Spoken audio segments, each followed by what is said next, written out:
Bienvenue dans cette masterclass. On va voir ensemble comment faire de l'hypersensibilité une force pour enfin oser être soi-même, prendre sa place et contribuer sans s'épuiser. Cette masterclass s'adresse à toi si tu es hypersensible et empathique, si tu absorbes les émotions des autres et que tu as l'impression peut-être que ça te bouffe, que ça te prend ton énergie, que ça t'empêche d'être toi-même. Si tu détestes blesser ou simplement déranger les autres, si tu t'empêches souvent de dire ou de faire des choses par peur d'être critiqué, rejeté ou moqué.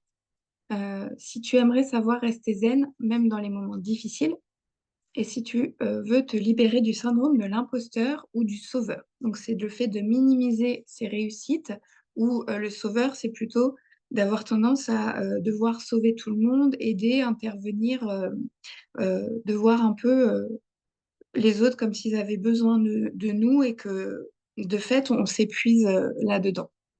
Si tu en as marre aussi de la charge mentale, émotionnelle ou physique et que tu aimerais retrouver de la légèreté, du plaisir et de la joie de vivre et remettre du sens dans ta vie. Et si tu as tendance à déséquilibrer le donner-recevoir dans tes relations et à finir par t'éteindre, te retirer, te t'isoler ou te éviter les relations. Cette masterclass est pour toi si tu as le sentiment de te suradapter en permanence.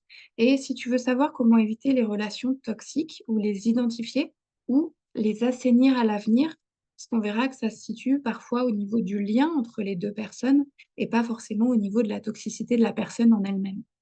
Si tu as l'impression de soutenir les autres, mais que l'on ne te soutient pas assez et que tu voudrais changer cela, donc équilibrer le donner-recevoir, et si tu te focalises pas assez aujourd'hui sur tes projets pro ou perso et que tu as peur de passer à côté de quelque chose ou d'avoir des regrets par rapport à ta vie et tes projets. Et aussi si tu aimerais te sentir en pleine possession de ta puissance intérieure, ce que j'appelle le leadership, c'est d'être dans sa puissance, être centré, aligné. Si tu aimerais connaître, comprendre comment obtenir ça pour enfin t'épanouir et t'accomplir pleinement sans avoir à écraser les autres, juste en étant toi-même, par le rayonnement, par le charisme. Et enfin, cette masterclass s'adresse à toi si tu as aussi des somatisations ou de l'anxiété, des crises de panique, des crises d'angoisse, de la spasmophilie, des problèmes de dos, des problèmes digestifs. Toutes ces somatisations euh, sont en lien avec l'hypersensibilité, avec une hypersensibilité qui est mal gérée, qui est perçue comme un fardeau plutôt que comme un cadeau. Donc, toutes ces somatisations sont un peu des messages du corps qui essayent de nous dire, va falloir redresser la barre, il va falloir apprendre à se recentrer, à s'écouter. Est-ce que aussi tu as tendance à éviter les conflits? C'est pour toi, cette masterclass, si tu fais partie de ceux qui préfèrent éviter les conflits, mais qui se rendent compte que ça finit par créer de plus en plus de problèmes derrière, en cascade, des plus gros problèmes finalement. Et puis, si tu as envie d'être plus léger, légère, insouciant ou insouciante, et même si tu as essayé le sport, les livres, le développement personnel, mais que tu n'es pas encore arrivé là où tu voudrais, cette masterclass est pour toi. Et si tu es perfectionniste, ou alors peut-être qu'on me dit justement que tu survoles tout, que tu ne t'intéresses à rien, mais que au fond, en fait, tu ne t'engages dans rien parce que tu voudrais déjà que ce soit parfait avant de commencer, peut-être, exigeant, exigeante ou idéaliste, et que tu aimerais apprendre à ne plus souffrir de la pression et du juge intérieur, on va en parler aussi. Et puis, enfin, cette masterclass est pour toi si tu veux arrêter de te conformer et de passer à côté de ta vie pour enfin déployer tes ailes. À force de vouloir rentrer dans le moule, on finit par ressembler à une tarte. Est-ce que tu connais cette phrase? Voilà, cette masterclass, par contre, n'est pas pour toi. Si tu cherches quelque chose de miraculeux, sans avoir à faire des choix différents, à prendre des décisions différentes, à modifier des petites choses dans ta vie. Si tu n'es pas prêt ou prête à incarner ta puissance intérieure, et ça peut arriver, il y a des bénéfices cachés à rester dans une situation actuelle qui te sécurise, qui te convient pour le moment. Si tu es HPI sans être HPE, donc si tu es au potentiel intellectuel sans être émotionnel, cette masterclass n'est pas pour toi. Si tu es sous traitement, sous médicament depuis longtemps et que tu n'as pas l'intention d'arrêter, toujours pareil par rapport à tes bénéfices cachés, par rapport à ta situation du moment, c'est OK aussi. Cette masterclass ne sera pas pour toi. Et si tu es en burn-out sévère ou dans une situation précaire, qui ne te laisse pas d'énergie disponible en ce moment pour commencer, entamer un nouveau projet, voilà. Et si tu n'es pas hypersensible, cette masterclass n'est pas pour toi. Et si tu penses que l'hypersensibilité est un fardeau et que tu souhaiterais simplement t'en débarrasser, cette masterclass n'est pas pour toi. En résumé, cette masterclass est pour toi si tu es empathique, que tu ressens les autres, leurs émotions, leurs états d'âme et que tu voudrais apprendre à mettre les bons filtres émotionnels et relationnels pour te préserver et enfin te déployer. Si tu aimerais vivre l'amour sain, avoir une carrière enrichissante, épanouissante et une vie passionnante sans souffrance inutile. La douleur est inévitable, la souffrance est optionnelle.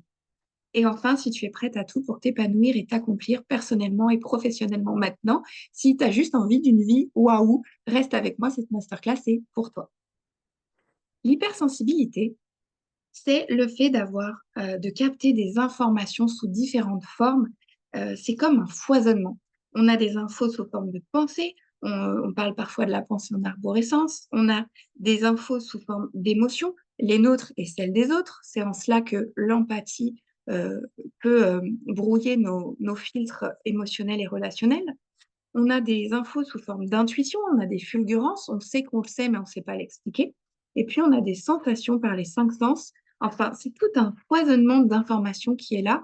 Et donc, ça peut voilà, nous faire déréguler, nous faire avoir des relations déséquilibrées, etc. L'empathie, elle, c'est vraiment une caractéristique du haut potentiel émotionnel, hein. C'est caractérisé par une forte empathie. Et donc, c'est comme voir ça comme un spectre. D'un côté, il y aurait les non-empathiques, hein, et puis de tout à l'autre bout, il y aurait l'empathie, l'hyperempathie, l'empathie supérieure. Donc, il y a un éventail de possibles, un éventail de niveaux d'empathie, de degrés d'hypersensibilité. Il y a autant d'hypersensibilité que de personnes hypersensibles. C'est comme des caractéristiques hein, qui vont se pluguer sur notre personnalité. Et donc l'empathie ici est un don à s'approprier, hein, à apprendre à dompter, et pas un fardeau à supporter ou à subir. Par exemple, un médecin très empathique a de meilleurs résultats pour la guérison des patients, puisqu'il va diminuer le stress, il va prendre en charge hein, le niveau de la confiance, vous voyez, de le mettre à l'aise, etc., le patient. Mais le médecin qui est moins empathique va voir plus de patients dans la journée. Donc, il n'y a pas de c'est mieux, c'est moins bien, c'est juste un panel de possibles et de savoir où tu en es par rapport à ça, de savoir te positionner, te donne des clés pour ton mode de fonctionnement, pour te connaître et donc pour mieux respecter tes besoins et te diriger dans la vie. Alors, il y a deux versions de l'hypersensible. On vient de le voir, c'est de voir ça comme un fardeau. Donc, on donne en s'oubliant, on se sent écrasé par le poids du monde, on est vraiment dans son impuissance, on se sent épuisé, on a des somatisations, tout ce qu'on vient de citer, tout ce que j'ai cité au début de la masterclass, c'est vraiment l'empathie fardeau pour le moment. Et nous, on va chercher à faire de l'empathie un cadeau, une force, donc se déployer de l'intérieur, se recentrer trouver sa puissance intérieure pour véritablement contribuer, être une force de contribution sans s'épuiser et aller donner ses fruits. Si on voit ça comme un arbre, on va se relever, on va aller donner ses fruits et non plus sa sève. Quand on est dans l'empathie cerveau, on s'épuise, on donne comme si on donnait sa sève. Et donc nous, on va aller apprendre à donner ses fruits. Les trois voies que j'ai expérimentées moi-même de l'hypersensible fardeau, c'est de s'y prendre de travers. Je l'ai mis au milieu ici, c'est de chercher de l'aide à droite, à gauche, au mauvais endroit, d'aller se confier à des personnes qui n'ont pas forcément les ressources ou qui ne comprennent pas ce qu'on vit. Et puis, ça peut parfois nous faire multiplier les expériences douloureuses, négatives, qui nous renvoient à nos propres blessures parce que la personne en face n'a pas les ressources, ne comprend pas. Il y a aussi dans un second temps, donc à force de multiplier les expériences douloureuses, on va parfois avoir envie de tout garder pour soi, de ne plus demander d'aide. On n'arrive même plus à demander, à parler, à se livrer. On n'arrive plus à pleurer. Voilà, peut-être les hommes encore plus que les femmes, je ne sais pas, mais d'avoir cette sensation de devoir tout garder pour soi parce que personne ne va comprendre. Et c'est OK, ça nous permet de nous protéger et de ne plus multiplier les expériences douloureuses. Donc, le bénéfice caché est très grand. Donc, on va s'écarter, s'isoler et rester dans sa solitude. Mais toujours dans la souffrance, hein, toujours dans l'hypersensibilité fardeau. Donc, soit on est dans la solitude complètement, soit on essaye de s'y prendre un peu de travers parce qu'on a envie de renouer avec des gens, soit on est dans son pouvoir personnel. Et là, on va pouvoir se connecter avec les bonnes personnes qui vont pouvoir m'inspirer, me donner des clés, apprendre à m'écouter et à comprendre mon hypersensibilité. Donc, c'est ce que nous, on recherche ici. Donc, peut-être qu'aujourd'hui, tu es plutôt dans la voie de la solitude, tu as envie de tout garder pour toi, ou alors tu as essayé des choses, mais c'était un peu tout de travers et du coup, tu as un peu multiplié les expériences douloureuses. Donc, nous, ce qu'on veut véritablement, c'est revenir dans son pouvoir personnel pour multiplier les expériences positives. Parce que la plupart des gens aujourd'hui hypersensibles ressentent un décalage entre eux et les autres, ont l'impression de se plier en quatre, comme dans le syndrome du sauveur, font toujours plus, mieux et s'épuisent, ruminent des pensées, on peut aussi beaucoup parler des ruminations, sont des éponges émotionnelles, ont l'impression de ne pas déployer leur potentiel, hein, d'être mal utilisés. Moi, j'avais vraiment cette sensation-là, ont de la fatigue cyclique ou chronique, des crises d'angoisse, n'arrivent pas à apprivoiser le trop-plein émotionnel, physique ou mental, et peuvent vivre des relations toxiques avec des pervers narcissiques ou seulement toxiques dans le lien, on va le revoir. Il faut savoir que les hypersensibles sont plus sujets à tomber dans la culpabilité, l'autoflagellation, parce que on a un dialogue intérieur très critique quand on est dans l'hypersensibilité fardeau. On a plus sujet à tomber dans le syndrome de l'imposteur, hein, ne pas s'attribuer les mérites de ce que l'on fait, la sensation d'être incompris, le surmenage, le burn-out. Voilà, les personnes hypersensibles sont plus sujettes à tout ça, à cause, c'est la conséquence d'un dialogue intérieur très critique. L'autodénigrement, l'autosabotage, donc les douleurs, les problèmes digestifs, musculaires, parce que le corps qui est en stress constamment va sécréter des hormones du stress, dont le cortisol qui est la plus connue, et au long cours, ton corps est tout simplement en train de baigner dans des toxines. Donc c'est tout à fait normal aujourd'hui d'avoir des somatisations, euh, puisque le corps te dit juste que son niveau de toxine est atteint là et que c'est comme s'il y avait des voyants qui clignotaient. Plus sujet à la sidération et à la difficulté à se mettre en mouvement. La procrastination, le figement, euh, ça s'explique aussi au niveau du système nerveux, on le reverra. Plus sujet à l'overthinking, hein, beaucoup de pensées, on n'arrive pas à poser son cerveau, les maux de tête, la confusion, et n'arrive pas à prendre du plaisir. On est plus sujet à s'émerveiller pour un rien, comme disent les autres, hein, quand on est dans l'hypersensibilité cadeau. Et on est beaucoup plus sujet à ne plus arriver à prendre de plaisir, à se déconnecter, à s'éteindre quand on est dans cette hypersensibilité fardeau. Les relations amoureuses sont difficiles, peuvent être difficiles, amicales aussi. On a du mal à se relier, à se connecter, puisque tout simplement, on est en train de s'éteindre de l'intérieur nous-mêmes. Et donc, ça peut nous mener à la dépression et au suicide. Mon parcours intérieur par rapport à ça, Euh, je peux donc vous parler ici que ça, vraiment, j'ai conscience que ça mène jusqu'au suicide, puisque pour ma part, mon père a mis fin à ses jours en 2010. Donc c'est pour ça que je suis ici avec toi en train de te présenter ceci. C'est vraiment très important. C'est quelque chose à ne pas prendre à la légère. Mon parcours intérieur, ça a été vraiment de voir, donc de prendre conscience de toutes ces conséquences et d'aller ensuite chercher la racine et de voir qu'effectivement, c'était peut-être lié à l'hypersensibilité. Je voulais pas rentrer dans une étiquette, mais d'aller s'y consacrer, d'aller s'y intéresser m'a permis de sortir de toutes ces peurs. J'avais peur du changement, j'avais peur de me faire coacher. J'avais peur d'être infantilisée en allant demander de l'aide. J'avais peur de comment ça allait se passer. Et puis, la peur de vivre sans amour, hein, en train de m'éteindre, de m'éloigner, de m'isoler, était très forte. Et la peur du manque aussi. En fait, voilà, prendre conscience de toutes tes peurs aujourd'hui et de voir que de l'autre côté, si l'envie de changer est plus forte, si l'envie de créer un climat sécure pour ta famille, ton environnement est plus forte, et si ton désir de contribuer à ton échelle et d'offrir ce que tu as de meilleur, hein, versus sauver et donner sa sève, vraiment donner tes fruits, voilà. Je voudrais juste amener ici à prendre conscience que l'amour est 100 000 fois plus puissant que la haine, donc que la peur. Donc, si aujourd'hui il y a des peurs, c'est normal. Mais si tu sens que ton besoin, ton désir et ton envie de changement sont plus grandes, c'est le moment de changer ta vie. Qui suis-je pour te parler de tout ça? Je m'appelle Nina. Sur le CV, donc voilà, j'ai fait des études. Euh,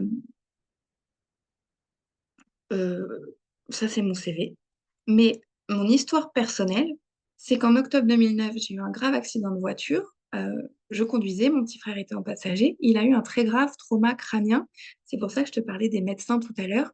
Il aurait eu un médecin empathique, hein. Ça n'aurait pas fonctionné parce que le médecin qui lui a sauvé la vie s'est levé en pleine nuit pour lui ouvrir un petit bout de son crâne pour faire baisser la pression intracrânienne et lui sauver la vie. Et je me suis longtemps dit que je n'aurais jamais pu faire ça comme métier. Et donc, il faut de tout pour faire un monde et c'est là que c'est magnifique. Donc, j'ai eu ce grave accident de voiture en 2009. En mars 2010, 6 mois plus tard, papa met fin à ses jours. Encore une grosse culpabilité pour moi, encore un gros dialogue, un juge intérieur très critique pendant des années. Donc, je n'ai fait que travailler et dormir. J'étais maître nageur, je travaillais toute la journée et je dormais. Donc, c'est ce que j'appelle le travail refuge et le sommeil refuge.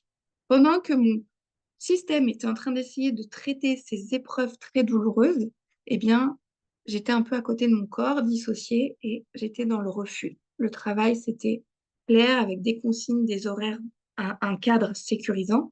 Et dormir aussi, c'est très sécurisant et c'est confortable. Voilà, il n'y a pas de stimulation.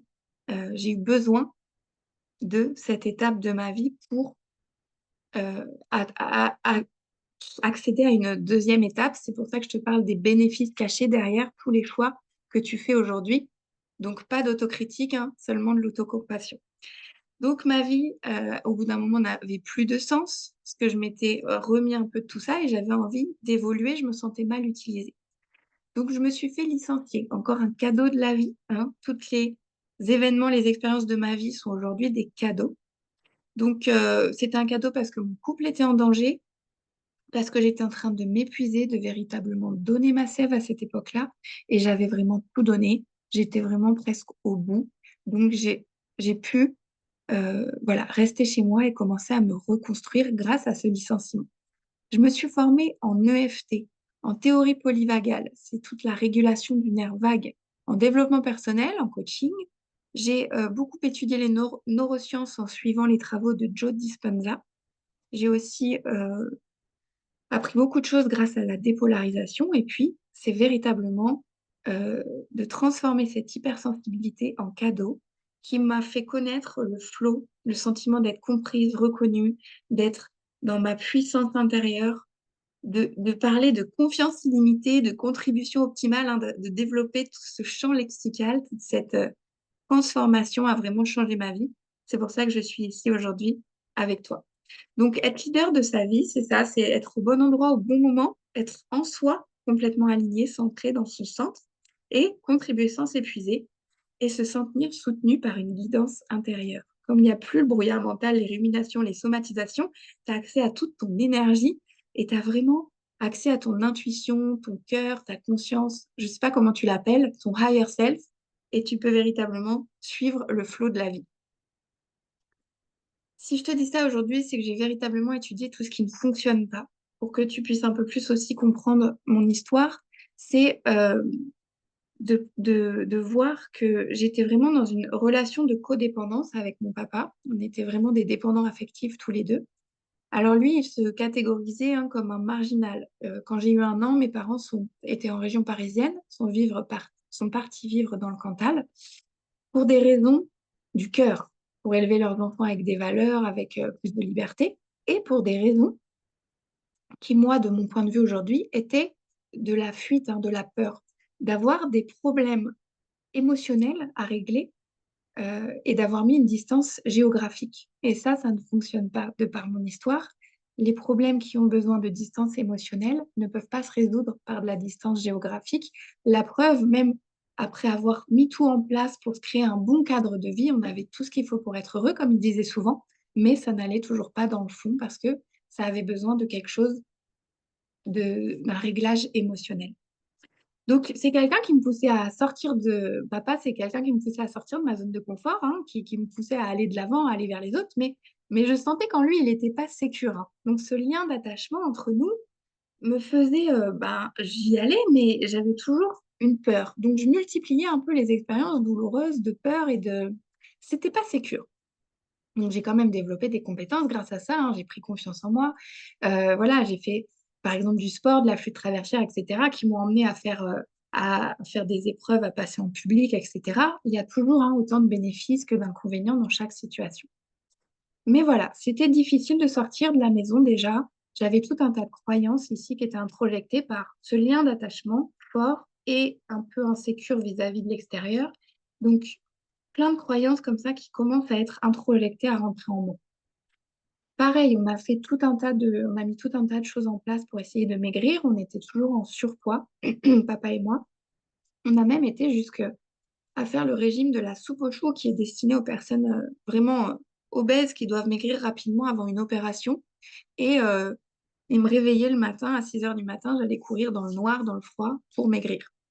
Alors que le problème était encore une fois ailleurs, il aurait fallu, à un niveau émotionnel, comprendre comment assainir le rapport à la nourriture.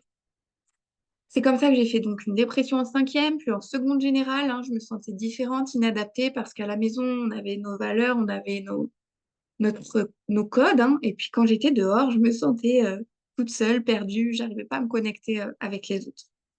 Donc cette espèce de loyauté familiale, puis cette culpabilité hein, de ne pas avoir pu le sauver, etc., l'accident, tout ça, ont créé un dialogue intérieur, un juge intérieur très critique qui m'a alourdi pendant des années. Donc ça, c'est mon état intérieur pendant ces 30 ans. Donc je sais aujourd'hui que se faire violence, culpabiliser, vouloir se durcir, se renforcer, rentrer dans le moule et faire comme si, ça ne fonctionne pas pour nous les hypersensibles. Par contre, ce qui fonctionne aujourd'hui, c'est de comprendre que ce n'est pas ce que quelqu'un est ou fait qui crée ma souffrance, mais c'est mon interprétation, ma perception. Si je suis dans un corps, un système, des croyances insécures, dérégulées, je vais percevoir des choses qui me créent des expériences encore douloureuses, négatives, insécures, etc. Si je peux revenir dans la sécurité, l'autocompassion, l'amour, je vais pouvoir recréer des expériences joyeuses, positives, euh, qui vont me donner encore plus envie de renouer avec les autres. Donc c'est véritablement mon dialogue intérieur qui peut soit m'enfermer et m'isoler, soit me faire reconnecter avec des gens et me faire m'épanouir. Donc on va ici passer de l'autocritique à l'autocompassion pour transformer cette hypersensibilité en super pouvoir. J'ai bâti ici, j'ai essayé de modéliser tout ça avec l'escalier des 3 C.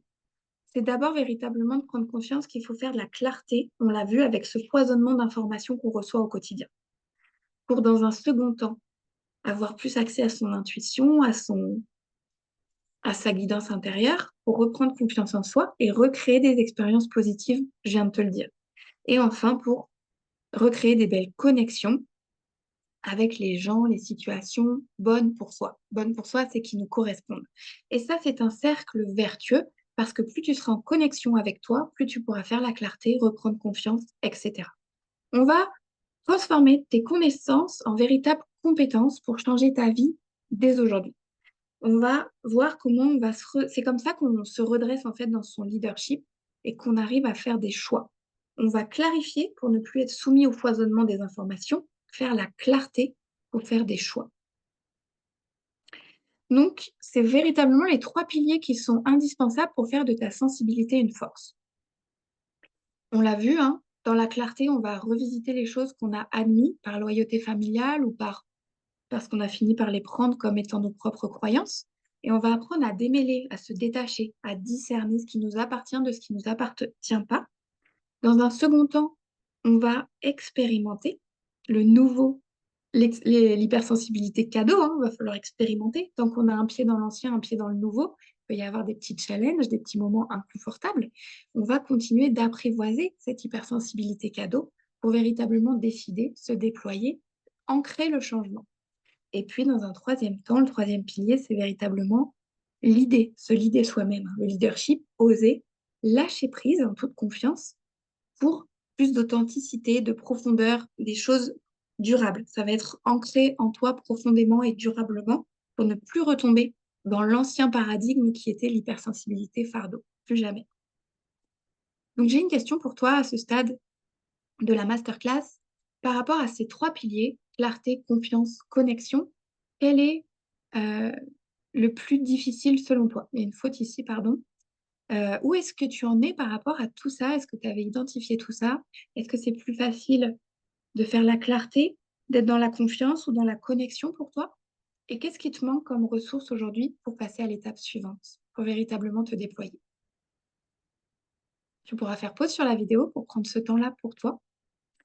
Et maintenant, si tu sens véritablement que ça changerait ta vie comme ça a changé la mienne, je t'invite à commencer dès maintenant à faire les actions, à poser des petites actions qui vont te permettre d'être dans ton empathie verticale dès aujourd'hui, à te redresser dans ta puissance intérieure. Dès maintenant, qu'est-ce que tu peux mettre en place pour transformer l'hypersensibilité en cadeau? Et si tu veux que je t'accompagne pas à pas sur le chemin pour gagner du temps, pour éviter encore une fois de multiplier les expériences douloureuses qui nous prennent de l'énergie et faire en moins d'un an ce beau voyage vers toi et vers les autres, j'ai créé le parcours Empath Flow. C'est véritablement pour apprendre à contribuer sans s'épuiser. Donc, tu vas pouvoir apprendre à mettre les bons filtres émotionnels et relationnels, à te préserver face à ce foisonnement d'informations, à gagner en assertivité. C'est comment je vais oser être moi-même sans fuir, manipuler, me battre ou, euh, ou éviter les conflits. D'accord? Et tu vas apprendre à faire de ton hypersensibilité une force, devenir un leader inspiré. Tu vas t'inspirer toi-même et donc devenir inspirant par la loi de l'attraction, hein, en résonance à ce que tu vibres. Et puis, tu vas retrouver du plaisir et du sens dans ta vie. Le parcours en pas de flow est fait pour ça. En pas de flow, c'est trois niveaux d'accompagnement. Il y a d'abord un premier niveau individuel avec 6 coachings individuels selon tes disponibilités. Tu prends rendez-vous sur un lien avec mon agenda. C'est vraiment à ton rythme. Tu te sens libre de les réserver quand tu le sens, quand c'est le plus juste pour toi. Le deuxième niveau d'accompagnement, c'est des coachings de groupe. On va se retrouver une fois par mois, donc tout le groupe en pas de flow. Et tu vas pouvoir apprendre d'autant plus vite grâce à l'effet miroir, grâce au questionnement des autres, etc. On va décupler euh, la vitesse d'apprentissage, de transformation. Donc les replays sont disponibles. Si tu n'es pas disponible, en général, ils sont de midi à 2. Et si tu n'es pas disponible, je mettrai ça sur une plateforme pour que tu puisses les recevoir, avoir accès aux replays. Et le troisième niveau d'accompagnement, c'est que tu as accès à un groupe WhatsApp où je réponds à tes questions 24 heures sur 24, 7 jours sur 7, dans la limite de mon énergie et de mes disponibilités, mais en général, dans la journée, tu as tes réponses. C'est comme si tu avais un coach dans la poche. Donc tout ça, c'est fait pour avoir des prises de conscience, mettre des exercices pratiques en place avec les choses que tu vis au quotidien, hein. Ça va être concret, ça va être tangible pour acquérir des compétences et te transformer. En plus de cela, dans Empath Flow, il y a des bonus. Il y a 2 coachings individuels offerts pour véritablement ancrer dans le troisième pilier, on l'a vu, cette transformation, ne plus retomber. S'il y a besoin, éventuellement, tu peux avoir accès à 6 mois de suivi en plus dans le groupe WhatsApp pour toutes tes questions, pour ancrer davantage, ne plus jamais retomber dans l'ancien paradigme. Et je voulais aussi rajouter une initiation à la numérologie et la découverte de ton Human Design, qui sont des outils qui permettent de mieux se connaître encore et de venir valider des choses que tu savais en toi, mais qui vont ici te les faire encore. Tu renégocies plus parce que tu l'as validé avec des outils très concrets de connaissance de soi. En pas de flow, c'est véritablement le programme qui s'adapte à toi. Si tu n'a pas beaucoup de temps, tu peux y accéder parce que tu mets les rendez-vous quand tu veux et tu as accès au replay quand tu veux, dans la limite de l'année de transformation. Si tu as un budget réduit, j'ai mis en place un paiement en plusieurs fois, il suffit de m'écrire. Et si tu crains que ce ne soit pas le bon moment, encore une fois, tu peux décaler, échelonner sur l'année. En pas de flow, c'est le programme pour que tu aies tout pour transformer ta vie ici et maintenant. C'est la solution que j'aurais aimé avoir. Il n'y a pas besoin de passer des années sur le divan. Il n'y a pas besoin d'essayer de lâcher prise avec une demi-heure de yoga ou de la sophro ou de la réflexo et de revenir à ses problèmes 5 minutes après. Ça fait du bien. C'est des bouées de sauvetage quand on a besoin de lâcher prise, de lâcher le cerveau qu'on n'en peut plus. Mais Ça va pas véritablement travailler à la racine, à mon sens. C'est mon point de vue. Et puis, tu n'as pas besoin de rajouter un budget en neurofeedback ou des séances d'hypnose ou en EFT parce que je me suis formée à l'EFT. Je pourrais aussi te donner la méthode. Et puis, j'ai essayé tout ça moi-même. Et encore une fois, ça permet de sortir un peu de ces douleurs, 1 heure ou deux, mais on n'a jamais véritablement traité la racine qui fait qu'on peut transformer sa vie pour accéder à autre chose. Voilà pour cette masterclass. J'espère que ça t'a plu. Euh, N'hésite pas à m'écrire pour rejoindre Empath Flow. Et puis, je te souhaite une très belle journée. Et je voulais finir là-dessus. N'oublie pas que la douleur est inévitable, mais que la souffrance est optionnelle et que on peut transformer tout ça. Je te souhaite une très belle journée et j'essaye de couper la vidéo. Ciao!